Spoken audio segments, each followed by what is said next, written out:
Hello from Buckeye. What up?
Wake up, you ain't heard the news. This is Full Force Football Friday. Thank you for joining me here, YouTube Live. We doing the damn thing right before Sunday NFL kickoff, getting you ready for all the games. Again, thank you for joining me here on YouTube Live. Fast Break Sports Hour. This is how we do it. And I'm checking out some of the baseball games before I came up in here to start this show. And man, that's what I do. And it's pretty good game going on right now with the Colorado Rockies and the Brewers. But tune into that on your own time, whatever. I mean, it's on right now. Check it out. But let's get right into these games, man. Let's get right into Week 5. And again, this is Full Force Football Friday. Yeah, that's 4 F's for your mother freaking Sunday. Yeah. Let's get right into Week 5. There's another F. Man, we just full of F's right here on Fast Break Sports Hour.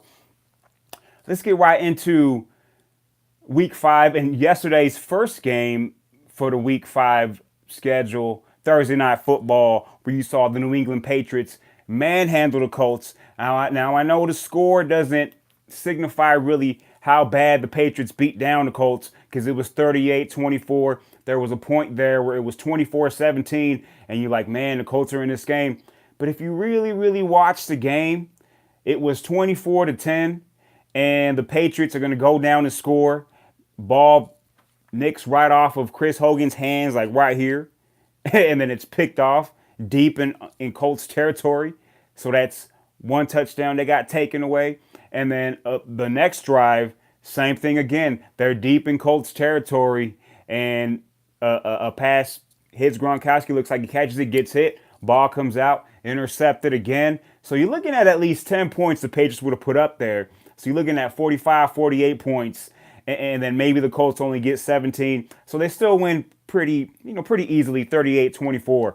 But it wasn't that close, man. The Colts made it look close, but it was more so those two mistakes by the receivers not being able to hold on to the ball. More so Chris Hogan, because Chris Hogan, you gotta bring that in.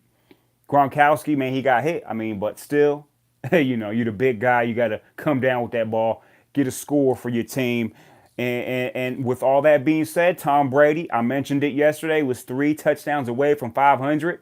He got to the 500 mark. He got exactly 3 touchdowns with that third touchdown going to Josh Gordon, where the play kind of breaks down and he's waiting for somebody to get open, and Josh Gordon starts releasing to the corner of the end zone, and Tom Brady throws it down there, and he trusts the guy. He's trusting Josh Gordon to make a play, and Josh Gordon does come up with a big play, double teamed, and gets that 500 touchdown like only Tom Brady would, joining the likes of Brett Favre, joining the likes of Peyton Manning. And with all that being said, Tom Brady, who is considered, and I'm on board with this, as being the greatest quarterback of all time. But he tricked all you guys. He tricked everybody because not only is he the greatest quarterback of all time, but he did it in a way where, man, he always took what the defense gave them and a lot of people view Tom Brady as like this guy that, man, he can make all the throws deep and intermediate and short, which is all, it's all true. It's all good and well, it's he's shown that he can make every throw in the game, but he made his living underneath. That's where he made his living in his whole quarterback career. Making the right decisions with these little 5, 6, 7 yard passes, letting his receivers make the plays after that. And that's what Joe Montana was good at too, was getting these guys in stride, getting them in open space so that they can create more plays. And Tom Brady, when you look at the deep throw, he'll throw a couple deep balls here or there each game. But I think it got taken out of proportion he was when he had Randy Moss in the mid 2000s, where they just broke all the records at that point. And it was just like, hey, Randy Moss, I'm going deep over the top, and you definitely had Wes Welker underneath to take away. Randy Moss is going to get double covered no matter what. That's what was going to happen. But you had to bring more attention to Wes Welker underneath, and then later Julian Edelman. But Randy Moss was really that deep threat where he can just throw it up there. And don't get me wrong, he can make the deep throw, but he didn't make his living off the deep throw. He didn't make these spectacular throws deep. He just did what was right, and he always made the right decision. And I know him more for the guy that's going to catch the ball and throw right down the seam, right in the middle, that 6 to 10 yard range to his slot receiver, to the tight end, and just making the right decisions and winning when it was important. 5-3 when you look at his Super Bowl record. So he did it. It's not easy. But if you just pay attention to the guy and pay attention to his games and not just look at the stats at the end of the game, you would see where his throws go to. They're all within 10 yards for the majority, because that's what works. That's what's open, and he makes perfect throws, and he always makes the right decision. So definitely not, he's not a dink and dunk quarterback because he can't make the throw. He's going to kill you with 5,000 paper cuts. That's what Tom Brady does. He's not going to get you, one play, boom. He can do that, but he much rather kill you with 5,000 paper cuts, and you feel it throughout the game. But Tom Brady, man, 500 touchdowns. Drew Brees might be next. Monday Night Football against the Washington Redskins. We'll get to that game here in a little bit. Again, Patriots 38, Indianapolis 24, and wasn't really that close of a game. Entertaining. I was flipping back and forth. Well, not flipping back and forth. I had the split screen picture in picture with, LA versus the Atlanta Braves. Man, LA took them to school 6-0. That's what we expect for the Dodgers, nothing less. But it's Football Friday. Let's get right to it. Tennessee Titans at the Buffalo Bills. You got the Titans that are 3-1, the Bills that are 1-3. Bills have that crazy win in Minnesota. Other than that, their offense has not been found. Still looking for a little bit of offense. Still looking for Shady McCoy to produce. Definitely still waiting for Josh Allen to produce and start to get slightly better each game. But it's going to be another tough task against the Tennessee Titans defense. That, man, they like to just the Tennessee Titans in totality. Tennessee Titans in totality. Now we're bringing the T's. Tennessee Titans in totality. They like making games ugly. It's a struggle every time you play the Titans. You're not really going to see too many of the 38-17 games with the Titans. Man, these games are going to be like 20-17, 23-20, 17-14, going down the wire. That's what the Tennessee Titans do. They try to find ways, and they definitely do find ways to win games ugly. And I don't see anything different here. I know the Buffalo Bills are at home, but really they don't have anything going offensively. Their defense is not bad, but it's not what it used to be, where they can go down there and just shut you down. Last year with Tyrod Taylor just, holding on to the ball, not making mistakes, and being able to shut teams down. It's not that good. It's middle of the pack type of defense. So I expect the Titans to put up enough points, but it's going to be an ugly game. That's what the Titans do. It's on the road. Mariota continue to get better. I got the Tennessee Titans in this game 20-16. Again, it's not an impressive win, but that'll get the Titans to 4-1, and they're doing it quietly, ugly, but a win is a win is a win. Let's get to the Atlanta Falcons at the Pittsburgh Steelers. Atlanta's 1-3, a surprising 1-3, and it's not like they've been getting their butts kicked. They just can't defend anybody, and they're not putting up enough points. Well, they're putting up enough points, but they're not able to match what their defense is giving up. So that's the reason for the 1-3 record. They've lost 2 games at home.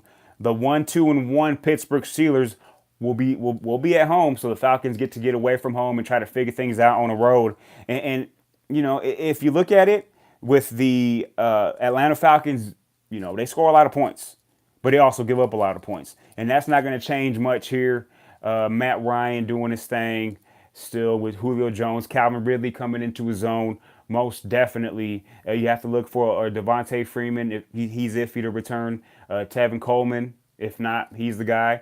But look for Devontae Freeman to change things up there a little bit. Pittsburgh Steelers, they got the news Le'Veon Bell's coming back. Still not knowing what form or fashion. We know the week he's coming back, but not sure if he's going to come back and be a Steeler, if he's going to get traded. But the Steelers have to find a little bit more consistency with the Ben Roethlisberger Antonio Brown combination. I know Juju Smith-Schuster's there. I know they got 2 tight ends with Jesse James and Vance McDonald, and that's what gets them going. But Antonio Brown just brings that extra, and you want a happy Antonio Brown. So this is the game where I think they got to get him going a little bit more, somewhere 9 to 10 receptions, 90 to 100 yards, a touchdown or 2. And it's going to be high scoring, and it's going to be the same old story for the Falcons. The Pittsburgh Steelers, just because they're at home, they get this victory. Pittsburgh Steelers 34, Falcons 30, and then Falcons, if this does occur, you're looking at the Falcons falling to 1-4. There's going to be issues there because you've seen this movie before, where they struggle to get back to what they're used to, and they're a better team than that. But it just falls on the defense. The defense is not making enough plays. They're giving up way too many yards, big plays. So it's not a good combination for that defense. So that offense is always having to play catch up, and it's going to prove the same this week in Pittsburgh. 34-30 Pittsburgh. Now let's go to New York and MetLife Stadium, where the Denver Broncos visit the New York Jets. And it's one of those games where, it's not a West Coast team. It's kind of closer to the mid U.S., mid not mid America, but you could call it close to Midwest. With the Denver Broncos, I was gonna say the Colorado Rockies, they playing right now, but the Denver Broncos visit the Jets. It's gonna be a trip. They're going all the way to the East Coast. 2-hour time difference, so they're gonna have to get acclimated with that. But the Jets, they don't bring an issue when it comes to having to stop that offense, simply because they're an offense in transition with a young rookie quarterback in Sam Darnold, the youngest rookie quarterback in Sam Darnold. And I think for Sam Darnold's sake, they're going to have to run the ball in this game.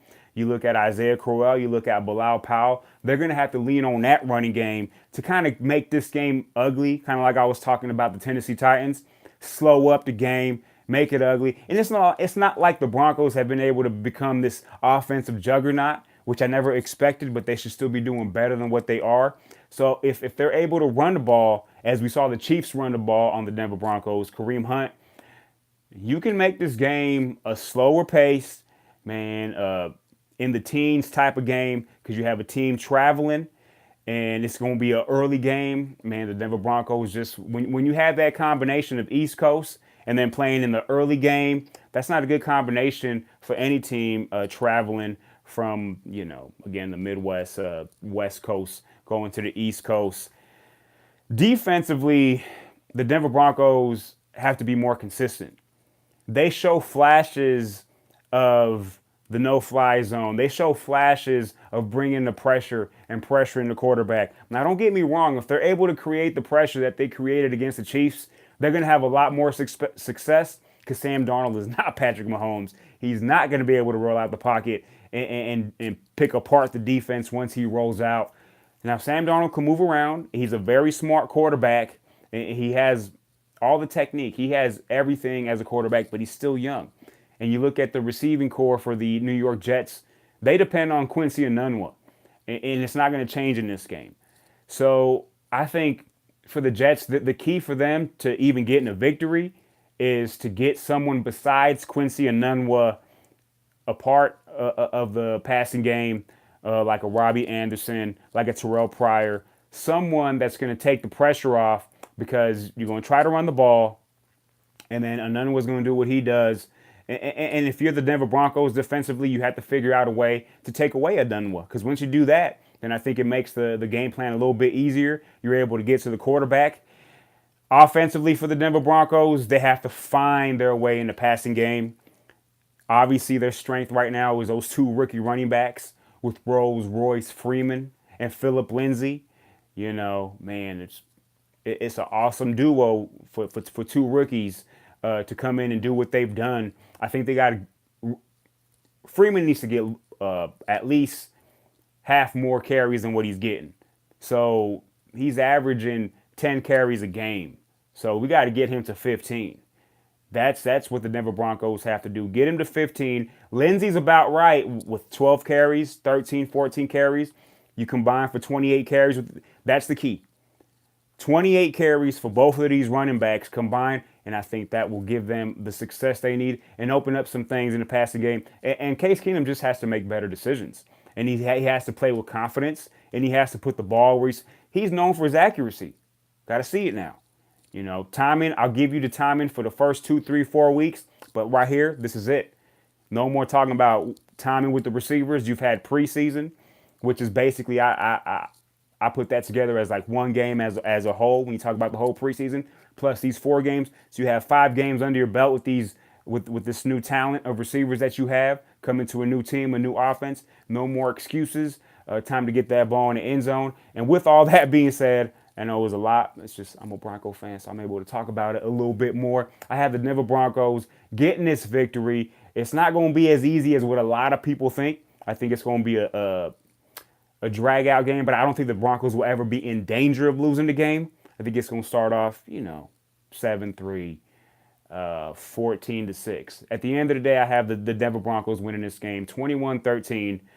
And it's a win is a win is a win. As I mentioned earlier, it's on the road. They have to find a way to get this victory. If not, the Broncos are going to be in trouble. Let's get to the next game. And this is probably the game of the week.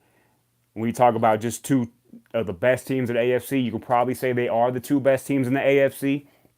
When you look at the Jacksonville Jaguars defensively and the Kansas City Chiefs, they'll be going to Arrowhead. Always tough place to play. Going to Arrowhead against that best the number 1 scoring offense. And Patrick Mahomes, what can you say? A lot has been said about Patrick Mahomes, and he proved it again on Monday, still without a turnover, 14 touchdowns. Will he continue that? That'll be impressive if he's able to do that against the Jacksonville Jaguars defense, who I hold in high regard. They are the number 1 defense, and that's nothing to sneeze at. Already having this little back and forth talk with Tyreek Hill, Jalen Ramsey, going to be fun to watch, but it's like Malik Jackson said, Patrick Mahomes is the real deal, So it's going to be awesome. Number 1 scoring offense going against the number 1 overall defense. That's a must-watch game. And at the end of the day, I think because you're in Arrowhead, it's going to be a good game. But it's in Arrowhead, and Patrick Mahomes has shown that he can pull games out in the 4th. I think he'll do it again. I think they'll be down 17-20, and he'll come down, get a touchdown towards last 4 or 5 minutes, be able to shut down the Jaguars. 24-20, Kansas City stays undefeated. Not a bad loss for the Jaguars. You're going to Kansas City. You might see this team again in the playoffs, get a little bit of good experience in Arrowhead. Might have to play them there again. Kansas City Chiefs 24, Jacksonville 20.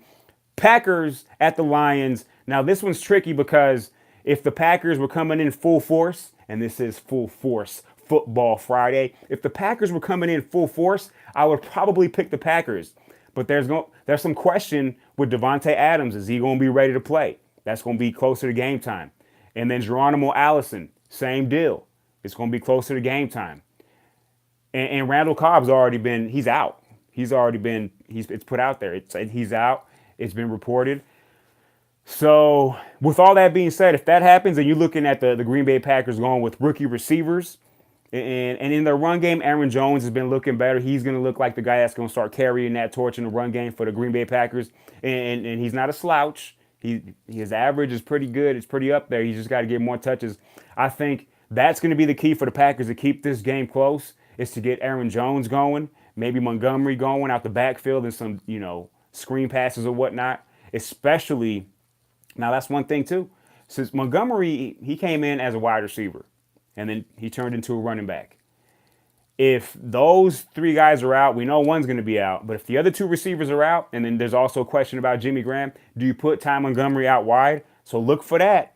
If that is the case, when you talk about those two receivers and Adams and Geronimo Allison not playing, so even if they're missing one guy, which is it's a probably more sure bet that they're going to miss one guy, I still got to go with Detroit at home. I think their passing game is starting to get better. I think they got to figure out that Kerryon Johnson is their running back. He's head and shoulders above the rest when you talk about the run game and LeGarrette Blount. Theo Riddick, he comes out the backfield. He's in the pass game, so he's not going to affect Kerryon Johnson's carries. But on first and second down, you got to give it to Kerryon Johnson. That's your dude. Let's not make the mistake here, Detroit Lions. He got you the first 100-yard game in 5 years. Let's keep handing him the ball. He's going to be the key. He's going to open up that passing game with Golden Tate, with Marvin Jones, with Kenny Golladay. It's there for Detroit. And with all that being said, I have the Detroit Lions winning this game at home against Aaron Rodgers and the Green Bay Packers, just because there's a lot of things going against Green Bay. Even Aaron Rodgers still isn't 100%. I have the Lions 28, the Packers 20, getting the Lions at 2-3, and the Packers 2-1 if all that comes into fruition. Ravens at the Browns. At first glance looking at this game, I'm like, man, blowout, because the Ravens do have a top-notch defense, statistic-wise, and they just they average 30 points a game, which is odd to say for a Baltimore Ravens team. Now, some of that is skewed because they scored 47 against the Bills in Week 1, but you average 30 points, you are what you are. And the Cleveland Browns, they're no slouch either. They're 11th in the league when it comes to scoring. Again, that's because of last week. They put up 42 points against the Oakland Raiders. But again, you are what you are. They're averaging 25.5. And the difference is the Browns, their scoring defense, they're number 4. They only give up 16 points. So with all of that, and the Browns are at home, so they're going to put up a little bit more of a fight. I still have the Ravens winning this game. Joe Flacco is going to be able to come through in the pass game. Now, Cleveland, again, very underrated defense. And Joe Flacco is going to have to get rid of the ball quick. They might have to turn to the run game just to assure themselves of being able to get that fast-paced passing game going. Ravens 24, Cleveland 17. At the end of the day, Cleveland Browns have a chance in this game. I almost made this my upset special, but it's just Ravens are just finding ways to win. And the Browns, they do have a victory, but they're still learning how to win.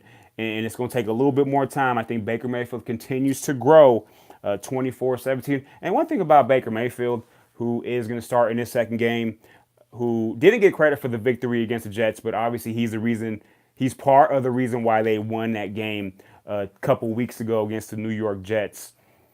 Last week, had 4 turnovers, so it's going to happen. I don't expect 4 turnovers in this game, but I think he is going to turn the ball over. But ultimately, the thing we have to stop doing, it doesn't matter who's doing it, who's saying it, even if it's the coaches, we need to stop comparing these rookie quarterbacks to Hall of Famers. Come on, man. Let's not do that. Patrick Mahomes, I'll give you a slide on that, because he's playing incredible. But when I hear people talk about Baker Mayfield as like John Elway or Brett Favre, let's not do that. Come on, guys. Let's wait a little bit, Let Baker Mayfield get through the season. It's come on. We got to stop all that. He's definitely not one of those quarterbacks. Not yet, man. I don't think you can compare anybody to those guys until they're at least 5 years in the league and they've done something, like got their team to the playoffs. And same thing goes for Josh Rosen, Josh Allen, who at the end of the day, I think is going to be an average quarterback at the end of the day at best. And when I say average quarterback, he might start for the Bills for 6, 7, 8 years, but he's never going to be the reason why they get anywhere. Lamar Jackson's a different story. It's going to take him a little bit more time to even get acclimated with the Baltimore Ravens if and when that happens. especially with Joe Flacco doing what he's doing this year. And Sam Darnold, going to take him time. Let's just stop comparing these rookie quarterbacks to Hall of Famers. Let's not do that. Let's compare them to somebody who's probably in the league now that's good. Let's not. No. Give it a couple years, man. I know we're in this age where, social media and everything is like, what have you done for me lately? Whatever just happened 30 minutes ago doesn't matter anymore.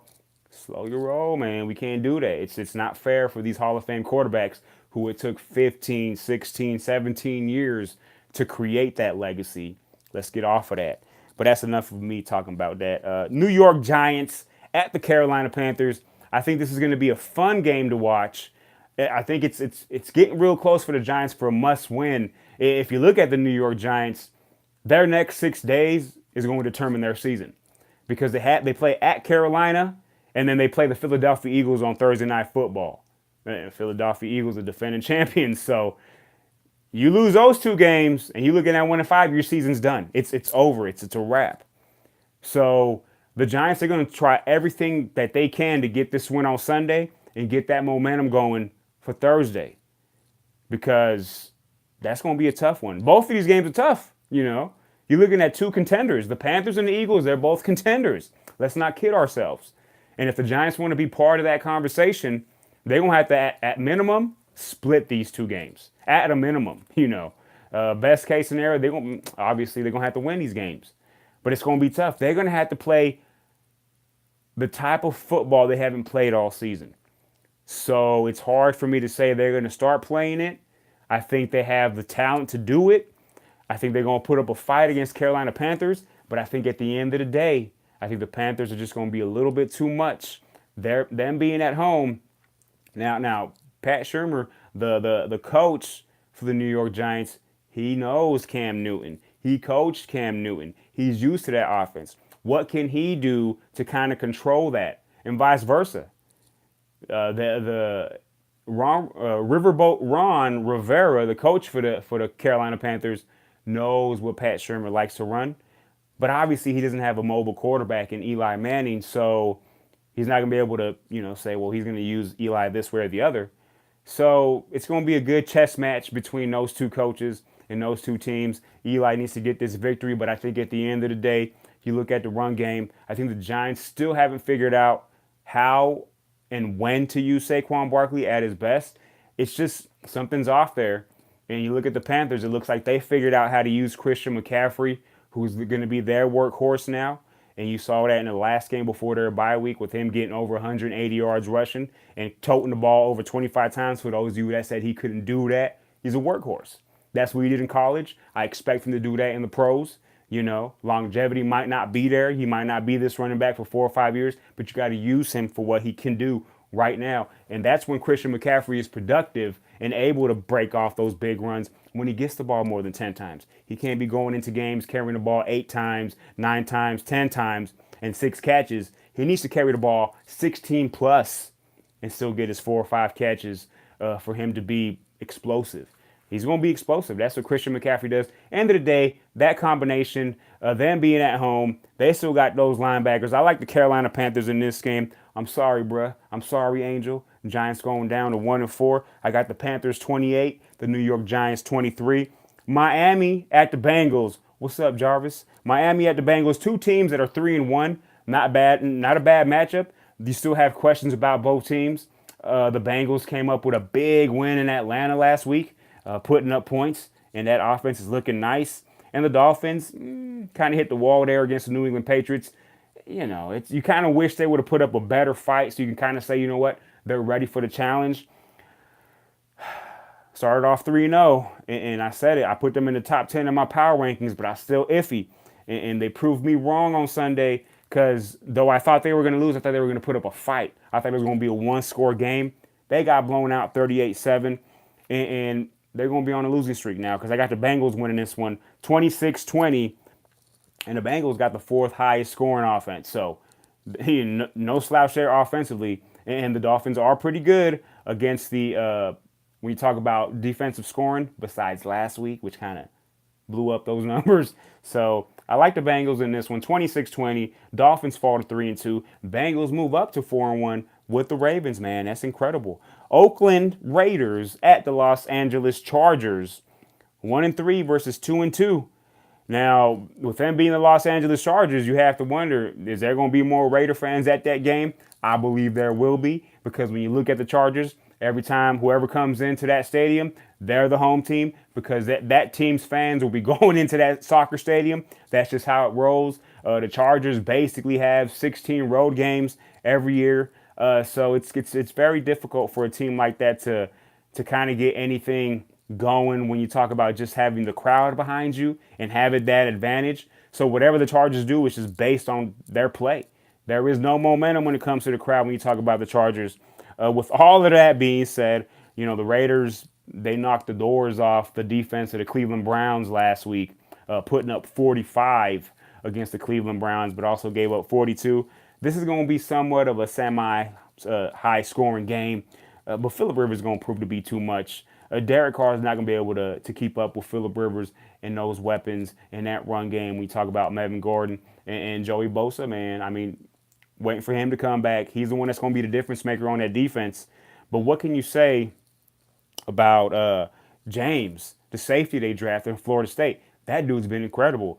Right now he's the front runner defensively for Rookie of the Year, because he's playing, man, balls to the wall, baby. That's what Darwin James is going. That's what he's doing. And I like the Chargers in this game. 27-20, somewhat high scoring. There's going to be a lot of offensive fireworks, but the Chargers will pull this out. 27-20, moving them up to 3-2. And Raiders, man, staying in that basement at 1-4.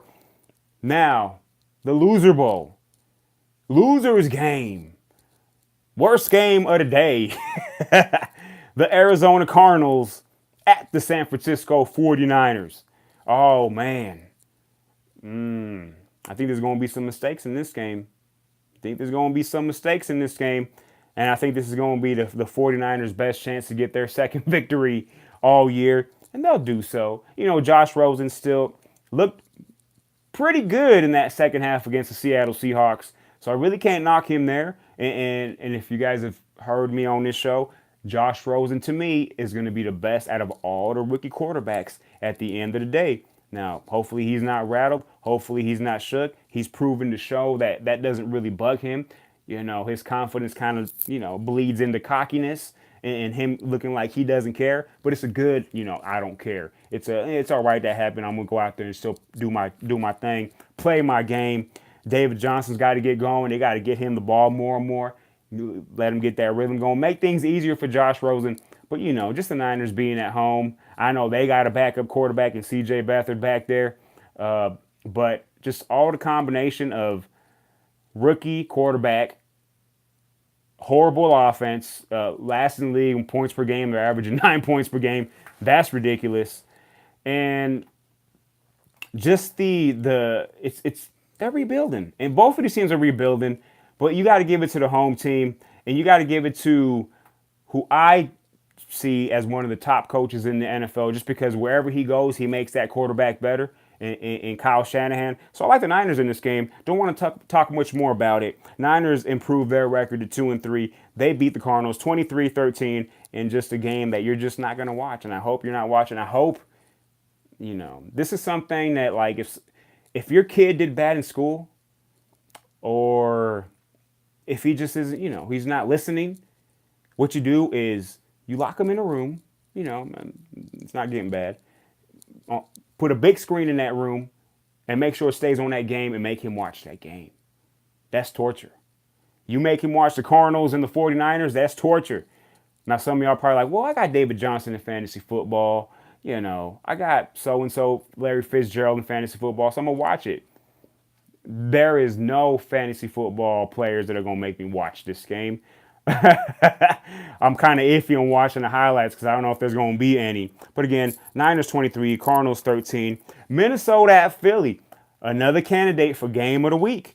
And both of these teams need to win. Both of these teams have 2 losses. Now, the Vikings only have 1 win because they tied against Green Bay in week 2. So Minnesota at Philly, Carson Wentz is still taking that offense time to get going. The Vikings offense is going. It's their defense that needs to catch up. And I think if their offense continues to play like this, the defense will get it. You add that with I know the game's in Philly, but you add that with Carson Wentz still getting back to form, that offense getting its players back. I got Minnesota in somewhat of an upset, 24-23, getting the Eagles to 2-3, man. Woo, you talk about must win on Thursday. You got 2-3 Philadelphia against 1-4 Giants. Man, Minnesota, this is a big win on the road. 24-23. Kirk Cousins has been lights out. You talk about all the free agent quarterbacks that were signed in the offseason. When you look at Kirk Cousins, Sam Bradford, Case Keenum, when you look at those guys, Teddy Bridgewater, AJ McCarron, those guys, but those other guys, they're not playing, so we're not going to talk about that. It's more so to Sam Bradford, who's not playing anymore. Case Keenum versus Kirk Cousins. Minnesota let Keenum go. They brought in Cousins, rightfully so, and he's showing it. Kirk Cousins looking like a top 5 quarterback right now. He's doing the damn thing, and he's making his money. Where Case Keenum needs to, let's go, man. Let's pick it up a little bit. I defend you all the time. This is the last time I'm going to defend you. I'm fighting all these people off, telling them it's not your fault, Case Keenum. You go out there and you play good on Sunday. But that's besides the fact. Kirk Cousins been great, especially with them weapons. When you talk about Stephon Diggs and Adam Thielen, I think that's going to work against Philly. You saw what Mariota and Corey Davis did to Philly last week, tore them up. Even Taylor got some action. Tawon Taylor got some action. The Vikings receivers a little bit better. So I'm going to give it to the Vikings by 1 point. It's on the road. Minnesota 24, Eagles 23. Is it time to worry if you're an Eagle fan? No, because that division is not that good when we talk about record-wise. When your Cowboys are 2-2, when your Redskins are 2-1, that will fall to 2-2 on Monday night. We'll get to that. And the Giants possibly 1-4, best case scenario 2-3. You got to worry, All you got to do is win that division at 9-7. You're good to go. Minnesota gets that game. It's somewhat of an upset. The Rams against the Seahawks in Seattle. In past times, we would say, you know what? You got to give it to Seattle. But that was past times. That does not exist anymore. This should be an easy win for the Rams. But I'm going to give the Seahawks a little shot just because they're at home. But now the Legion of Boom is no longer. Earl Thomas, man, flipping the bird, breaking the leg, saying, I'm done with y'all. He was the last member standing. Now he's only on 1 foot. I know that joke's not that good. But either way, the Seahawks, man, it's just a whole turnover defensively. When you talk about the talent from even the last 2 years to today, to the present. Russell Wilson, man, he's still doing his thing. Mike Davis looking crazy last week, looking like they found something there. Chris Carson, when he gets back, man, waiting for Rashad Penny to get the wheels going. Like, man, come on, rookie, let's get things going. And then Doug Baldwin coming back, so that's going to help them out. And then you have Jerome Brown. You got Brandon Marshall to kind of fit in for that second spot. So I'm going to give them a shot, but they're not going to win. The Rams will dominate offensively against the Seahawks defense, but the Seahawks will be able to get things going. I like the Los Angeles Rams 35-20. So, it's pretty good for the Seahawks in my point of view. 35-20. The Rams get to 5-0. Man, they about to get the bye already. They're about to clinch a bye here real soon. Not really, but the Rams are looking incredible, both sides of the ball. In Seattle, man, they're looking like they're going to be a 7-9 kind of team, 8-8 at best. They're going to put up a fight, but just too much Rams. 35-20. What can you say about Jared Goff and Todd Gurley and those weapons on the outside? It's just pick your poison. Sunday Night Football. Dallas Cowboys at the Houston Texans. Oh, man, this was one of them things where back then it was all about the Cowboys. Cowboys run that state. They still got a better record than the Texans. I don't know how, because the Cowboys just do not have anything going offensively but a running back in Ezekiel Elliott, who leads the league in rushing, man. What can you say? For a team that cannot pass, and defenses know this, but Ezekiel Elliott's still able to rip off 130-plus yard, man, he's the real deal. He's able to do that. He'll be able to provide some of that against the Texans. But the difference is the Texans are going to be able to do a little bit more offensively. They're going to be at home. Those receivers are starting to get going. DeAndre Hopkins, Will Fuller, and Lamar Miller might not play, so that might be a plus for the Cowboys. And the Cowboys aren't no slouch defensively, but I just think the combination of Houston wanting to show Texas who runs that state, and them having a slightly better offense, especially aerial attack. And their defense isn't too bad. I thought they'd be a little bit better than what they are.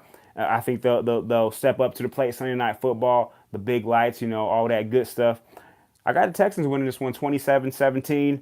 The Cowboys really, with that run game, unless Dak Prescott decides to step his game up, which also involves receivers to step their game up, it's going to be tough pickings because Ezekiel Elliott can only do so much. He can still get you 125 and 2 touchdowns.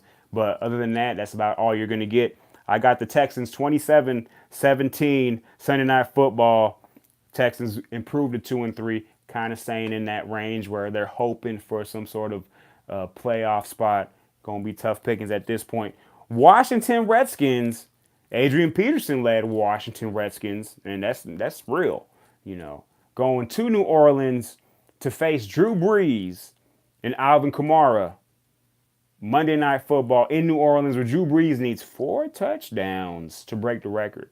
And he's going to do it. Not break the record, but get to 500 touchdowns. My bad. To get to 500 touchdowns, and he's going to do it. Just like Tom Brady did it, scoring his 3 touchdowns, and he got one on the ground as well, jumping over, looking like Cam Newton. No, he didn't look like Cam Newton, but he still scored a touchdown. I see Drew Brees doing the same thing to the Redskins. Now, the Redskins got a pretty decent defense, but just not in that dome. Man, the Saints are going to put up 5 touchdowns in this game. 4 are going to be in the air. 1's going to be on the ground. Might see Mark Ingram touch that end zone for the first time as he comes back from suspension.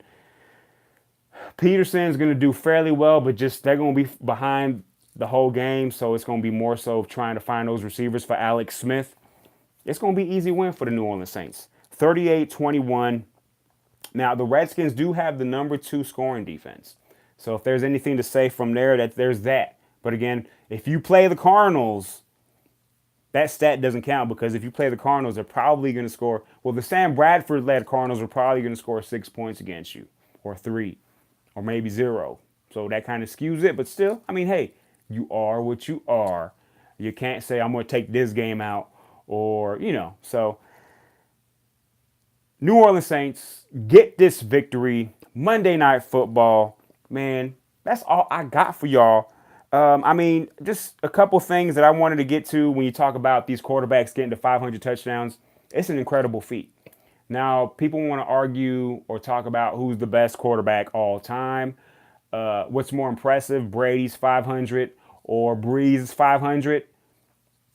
It's the same thing. They both had to travel tough roads to get there. Tom Brady, because of where he was drafted, very late, and then him having to fill in for Drew Bledsoe when Drew Bledsoe goes down, and then has a fairly decent year, then takes over, gets that Super Bowl. And then Drew Brees, who was knocked because of his height, like all the smaller quarterbacks. So he never really got that shot. He should have been a first-round pick. He was a second-round pick, and took him a little bit to get going with the Chargers for them to give him a shot. And then once Phillip Rivers came along, because they drafted Rivers, and they're like, you know what? Drew Brees hurt the shoulder. Time for him to go. We got Phillip Rivers in the fold. The Dolphins didn't want Drew Brees because of the shoulder. And then Drew Brees goes to New Orleans, a team that hadn't won in a long time. The New Orleans Saints were what we all thought the Cleveland Browns were. So New Orleans Saints were horrible, And he went there and he changed that culture to what they are now, got them the Super Bowl, and it's probably on his way to another Super Bowl to meet up with Tom Brady. You never know, that might happen. So now you're gonna have 4 quarterbacks at 500. Brett Favre, Peyton Manning, Drew Brees, Tom Brady. They all do something special. So none of you can lose an argument when you talk about who's the greatest out of them 4, and then you start throwing in quarterbacks from the past. When you talk about John Elway, you talk about Joe Montana. You can throw Dan Marino into that mix.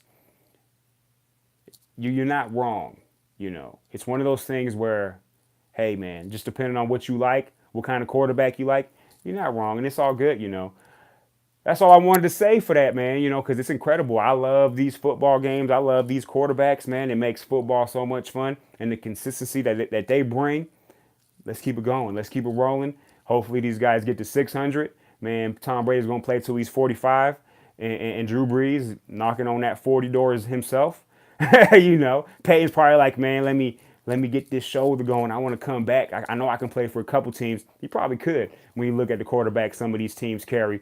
But that's all I got to say about those quarterbacks and what's going into this weekend. Man, I hope you guys have a wonderful weekend. Tomorrow, there's big fights. UFC, man, go check that out.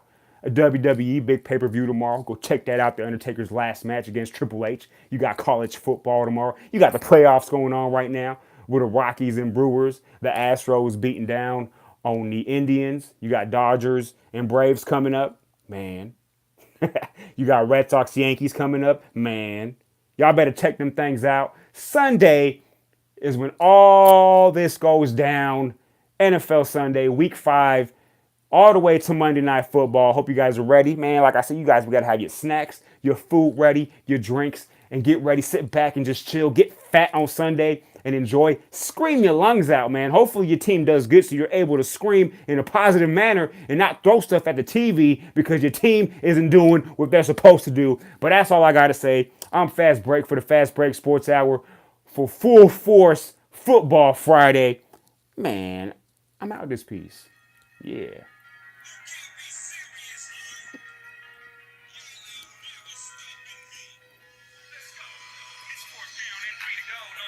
We on the road, no time out, baby, do we gotta know. We gotta get the rock across the goal, even though it looks impossible. Must realize it's another obstacle. Gotta learn to step up, get room for growth. Turning back now's not optional. This is the battle for my life. Win or lose, let up earn my stripes. Can't wish to get new every day without a dream to finish tonight. That's Fast Break. Yeah. Man of a million talents. That's what we do. Fast Break Sports Hour. Out of here. Y'all have a good weekend.